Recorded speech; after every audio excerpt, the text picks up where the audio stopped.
Hello, my name is Blake Robison, and with me today I have John O'Connor. He was elected as the Virginia State Sportswriter of the Year. Welcome, John. Thanks, Blake. Appreciate it. If you're ready, you want to jump into some questions? Certainly. A good Alrighty. journalist knows the value of a no comment now, so I reserve the right to put you off. I'm not going to ask you anything too hard, I don't think so. But let's just get started really from the beginning. Kind of how did you get started and walk us through your path to where you are now? I've always wanted to be a sports writer. I grew up in Washington and went to school at the University of Richmond, and played baseball there. And through that, I got to know some sports writers at the Richmond Times-Dispatch. And I was very interested in coming aboard in some way.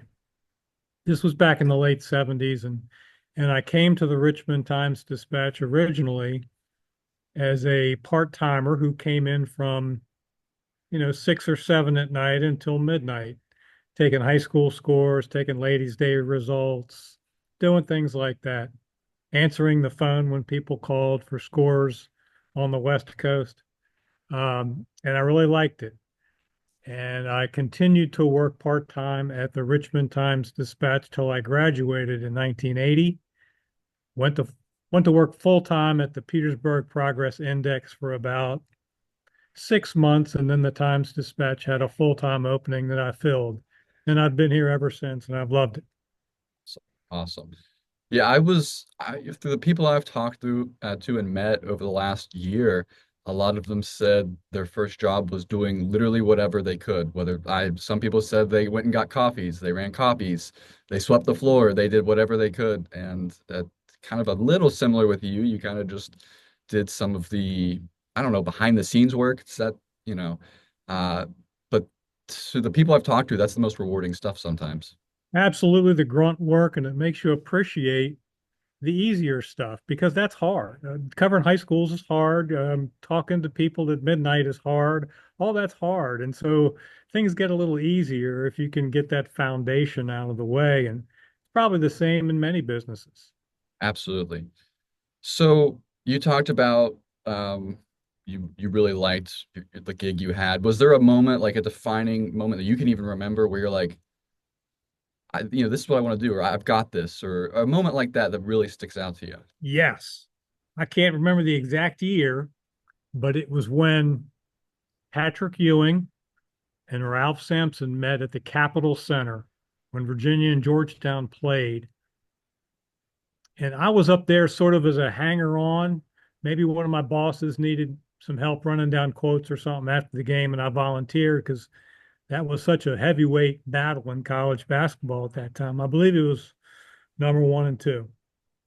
So the Capitol Center was the place that preceded Capital One Arena up there. It was out in Landover, Maryland, where the Bullets played, Washington Bullets, and where the Washington Caps played. Big arena, probably 20,000 seat arena. And I kid you not, Blake, when this game was going on, that arena shook. There were so many people and so much excitement, and so much energy that the place shook. And it was like, golly, this is really nice to be here, um, in any capacity, especially one where you get to sort of mix with the people involved afterwards. So this is a really great way to make a living. Yeah. And I've always loved the energy involved and the relationships you get with players and coaches. These are motivated people in every respect. Players and coaches are very motivated people, and that goes from high school to through college. So I've liked mixing with that crowd. It keeps you moving, it keeps you interested. Uh, but as for the one event that really sucked me in, that was it. Um, Patrick Ewing versus Ralph Sampson. I'll never forget it. Well, you can't go wrong with a matchup like that. I No, understand. no, it was wonderful. And you just mentioned kind of how the relationships that you build and kind of the behind the scenes look you get with these people. They're usually on the court playing, basketball or any other sport, but you got to get to see them in a different light. So that would definitely be a highlight for you in this job. Is there anything else that sticks out as like the biggest plus, to having such a cool job in sports media?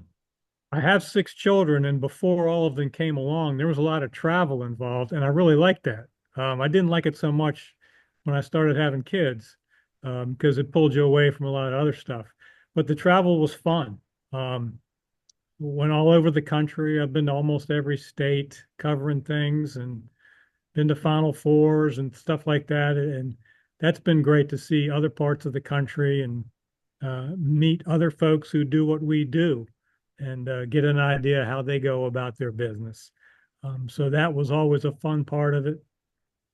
I've always also loved like the flexibility of the job in that you're not sitting down at a desk from 9 in the morning till 5 in the afternoon with an hour for lunch.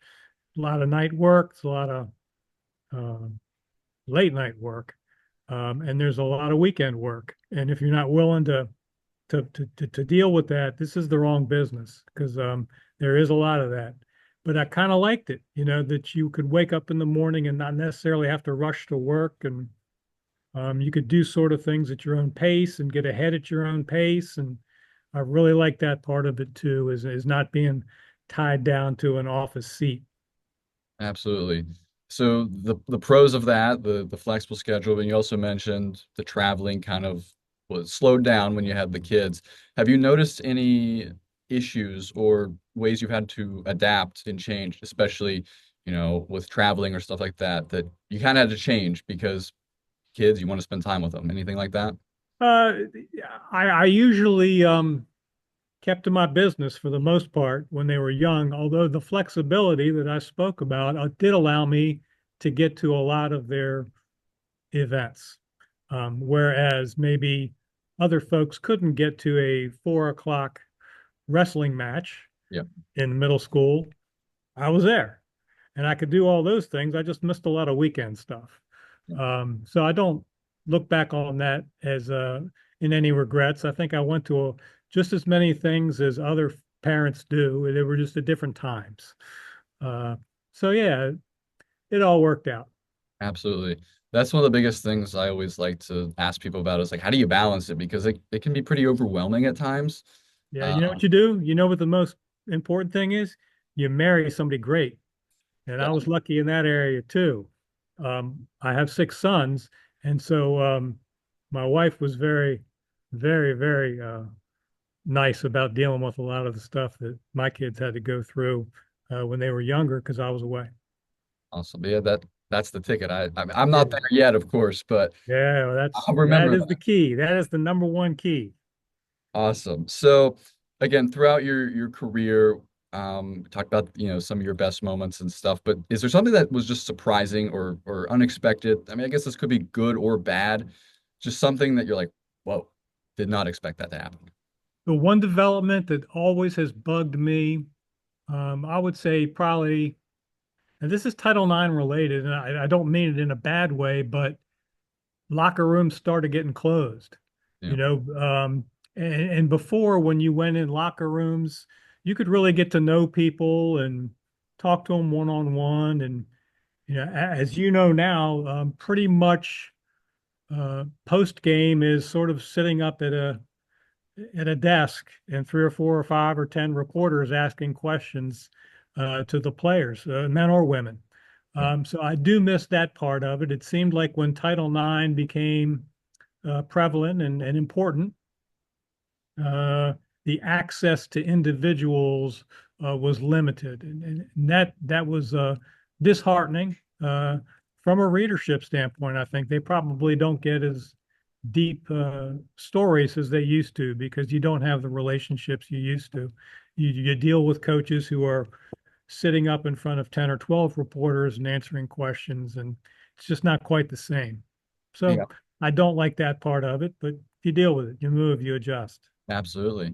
Yeah, I would think, from having a podium at a press conference or a locker room, you're going to get a more natural feel in a locker room and you're going to get a more PR feel, I would say, at the No doubt about it. And you know what else? You develop some trust because guys and ladies say some things to you that they would prefer not to go out there. And there's sort of an understanding there about what is on the record and what isn't on the record. And when they read what you write and they appreciate that you can be trusted, those relationships can develop even more. Absolutely. I know, I never thought about that. But that's a very interesting, I guess, negative. But again, you adapt because that's your job. You So, adapt. I want to ask you a fun question. So, if you could go for any sport, to any venue and cover that sport, what's your dream combination?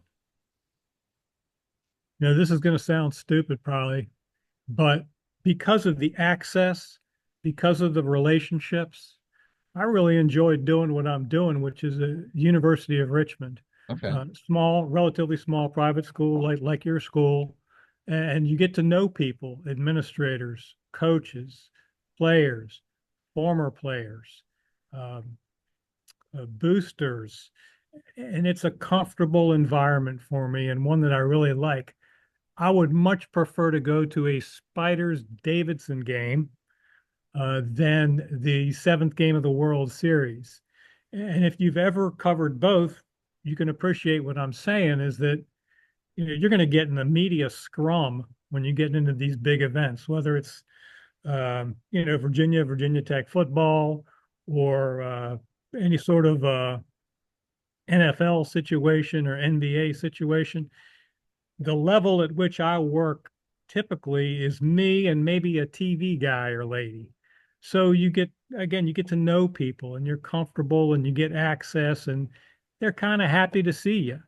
Um, if I went to a Commanders game, I'd be one of 150 people covering that event or that press conference, and that's just not enjoyable to me. So I don't have any sort of aspirations to cover the World Series or the Super Bowl or an NBA Finals or even a national championship college football game.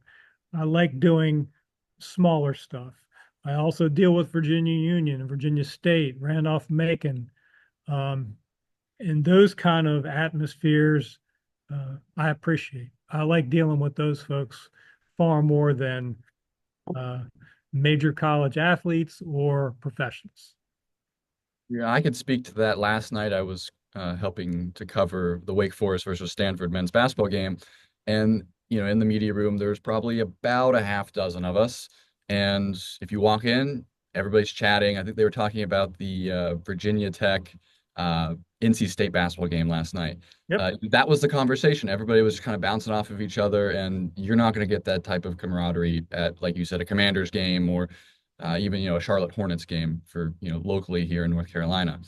So I mean, I completely understand it's kind of your own little place. You're comfortable there, and everybody's just fantastic. So I'm right up your alley with that. You know the internet's going to work. Yeah, you like you know where your phone is. You know where the bathrooms are. You know everything. So yeah, that's for me is at the level I cover now.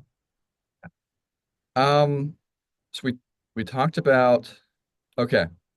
This is one of my favorite questions. So it could be past or present, it could be right now, or it could, like when you were younger. Is there a media figure that was kind of an icon for you, somebody that maybe not your blueprint, but somebody you just looked up to?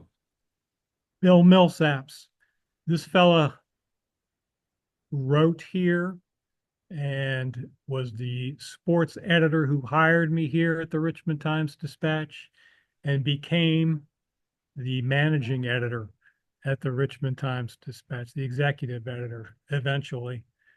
He was excellent at what he did.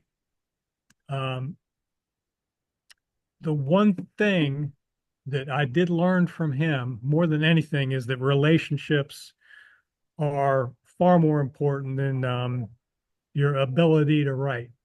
In other words, the most important part of the story, is the subject matter, is the topic, is the ability to get quotes, is the insight you can bring to it. And then the story writing is actually pretty easy, but you have to identify that nut first. He was excellent at that. He was excellent at that. And he knew everybody, and everybody knew him, and everybody respected him.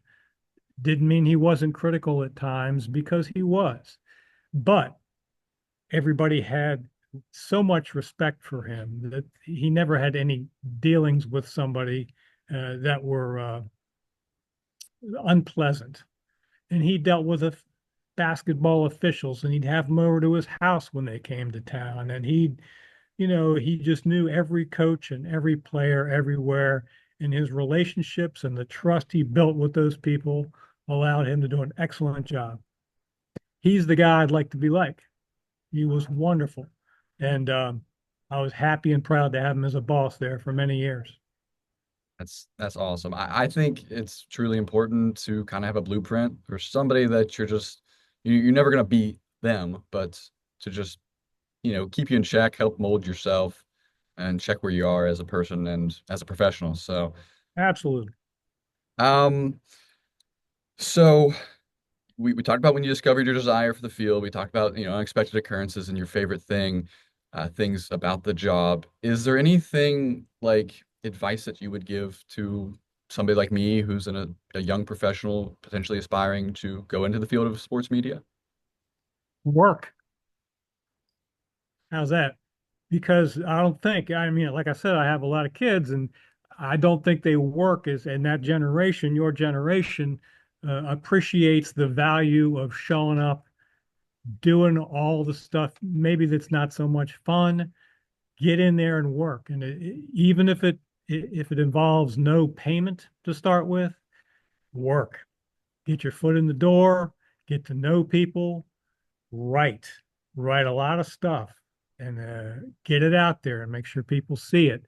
But more than anything, work and show up and do the job every day, even when you don't feel like it sometimes. That would be my advice to any younger person who's interested in getting in this business. Um, Shake a tree, and people with typewriters or computers are going to fall out to write. Everybody wants to write. Outwork them. And when you outwork them, you get opportunity.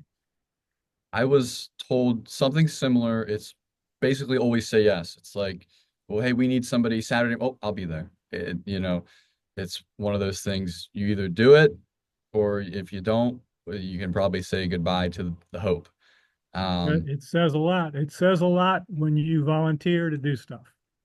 yeah. So personally, it's a little daunting sometimes. You're like, oh, I would like to go take a nap, but I mean, you got to find that balance and strike it.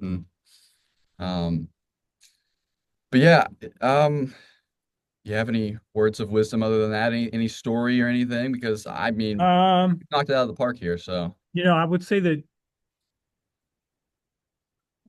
like a lot of people, I really feel blessed in yeah, that I got into a field that I enjoyed, and I've spent 44 years doing it at the same place, which is remarkable. Just in this day and time in any profession, I was very lucky to stumble into this job and into this profession, which has been great to me. And man, I really do feel very, very thankful every day that I got into this because it hasn't been a drag to come to work. Don't like to travel sometimes, but that's not a drag really either. You meet people, you do things, you see things you wouldn't have seen otherwise. So it's been a great profession, and I'm very lucky to have stumbled into it. well, John, I commend you for your loyalty because that is a fading attribute in, I'd say, the modern world. And again, I congratulate you on being voted as the Virginia State Sportswriter of the Year. You're It's kind, Blake. I appreciate that. been a pleasure to talk to you, and good luck in all your future endeavors. Thank you, Blake. Good luck in school. Thank you. All right, man.